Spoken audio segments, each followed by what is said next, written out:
आज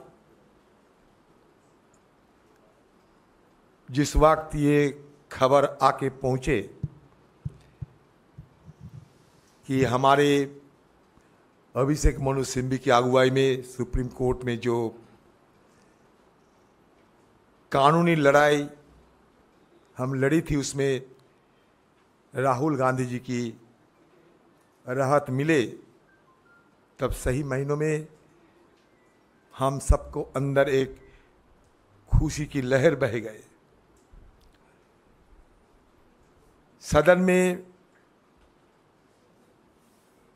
राहुल गांधी जी की नदारद अनुपस्थिति बराबर हमें महसूस होते ही रहते। कोई अगर काम में राजनीतिक कारणों से राहुल गांधी जी कहीं व्यस्त रहे अलग बात है, लेकिन सदन में राहुल गांधी जी की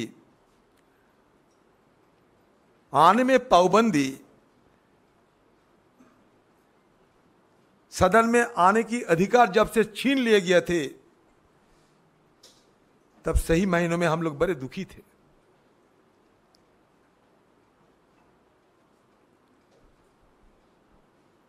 ये राहत की खबर सुनते ही तुरंत मैं इस सदन के अंदर पहुंचे और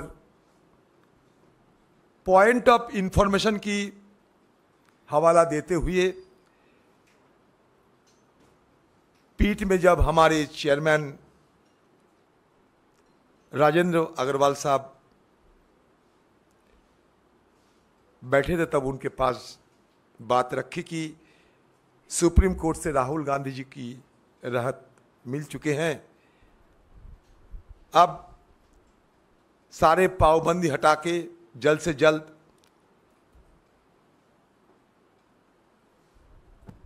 उनके सदन के अंदर वापसी के लिए कार्रवाई शुरू करना चाहिए।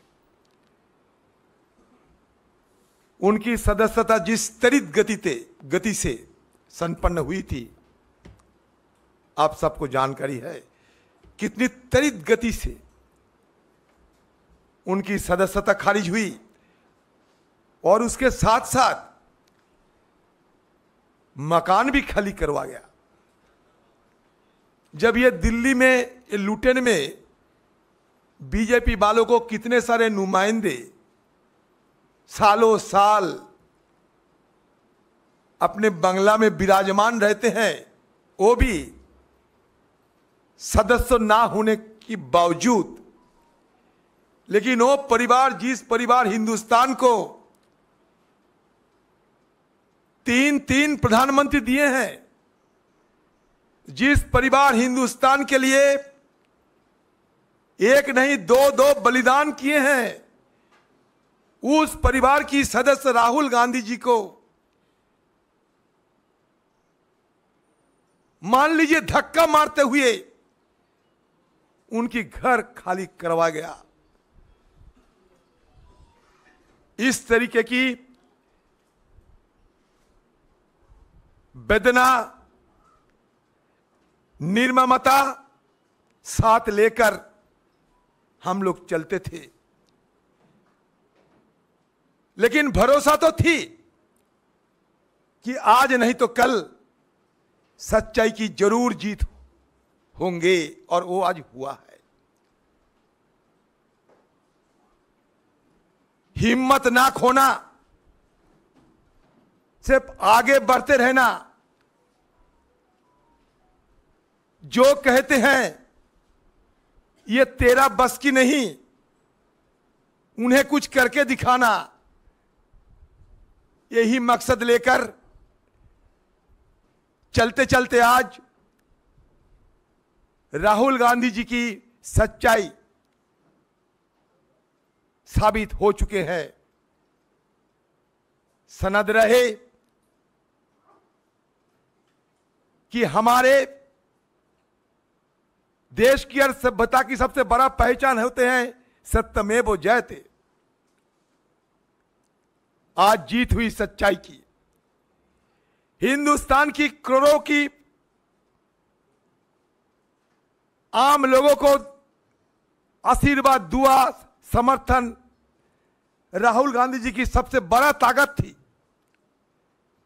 और इसी ताकत के बदौलत उन्होंने आज जीत हासिल किए हैं।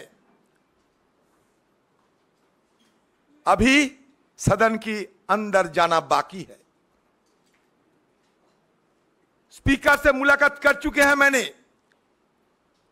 और स्पीकर साहब को दरखास्त भी किए हैं, गुजारिश भी किए हैं कि जिस त्वरित गति से राहुल गांधी जी की बरखास्त हुई थी, उस त्वरित गति से ही उनको दोबारा वापस लाना चाहिए। स्पीकर साहब ने मुझे कहा कि सुप्रीम कोर्ट से जो कागजात है वो कागजात जल्द से जल्द हमारे हवाले कीजिए, बाकी हम क्या किया जाए देखते हैं। मैंने कहा स्पीकर साहब, यह सदन की गरिमा आपके हाथ में है, यह सदन की अभिभावक हो आप, सदन की हर सदस्या सबकी सुरक्षा आपको देना है। राहुल गांधी जी की जल्द से जल्द वापस लाके उनको अधिकार दिलाइए। मंगलवार को सदन में अविश्वास प्रस्ताव पर चर्चा शुरू होने वाला है। यह चर्चा की चलते दिन रात सदन के अंदर, सदन की बाहर हम सब गुहार लगाते आ रहे हैं। टालते टालते टालते टालते 8 तारीख को सदन में अविश्वास प्रस्ताव चर्चा के लिए दिन तय किए गए, जो कि बहुत पहले करना चाहिए था। और नियमों के मुताबिक जब अविश्वास प्रस्ताव सदन में लाए जाते, जिसकी मान्यता दिया जाते स्पीकर की तरफ से, उस समय बिना अविश्वास प्रस्ताव कोई विधेयक पारित नहीं होना चाहिए। ये हमारा नियमों के मुताबिक, परंपरा के मुताबिक। लेकिन फिर भी रोजाना ये सरकार सदन में बिना चर्चा एक के बाद एक विधेयक धड़ल्ले से पारित करते जा रहे हैं। ये परंपरा के खिलाफ सदन की हालात देखकर हम लोग सब बड़े परेशान हैं। आज तक हिंदुस्तान की ये पार्लियामेंट में, सदन में कभी ऐसा नजीर नहीं हुई थी जब अविश्वास प्रस्ताव स्पीकर साहब की टेबल पे अविश्वास प्रस्ताव पे चर्चा नहीं हुई और दूसरी तरफ एक के बाद एक विधेयक पारित होते गए। तो इसलिए हमारी तरफ से हम सोचे हैं, हमारे नेतागण को भी मैं ये बात रखे हैं, गुजारिश किए हैं कि अविश्वास प्रस्ताव पे राहुल गांधी जी को शिरकत करना जरूरी है। और अविश्वास प्रस्ताव की चर्चा शुरू होने का पहले ही राहुल गांधी जी को सदन के अंदर वापस लाने की इजाजत हमारे स्पीकर साहब दें। इसके चलते आज से हम लोग पहल शुरू कर दिए हैं और जल्द से जल्द राहुल गांधी की वापसी के लिए हर संभव प्रयास हम करते रहेंगे। न संघर्ष न तकलीफ, मजा क्या है जीने में।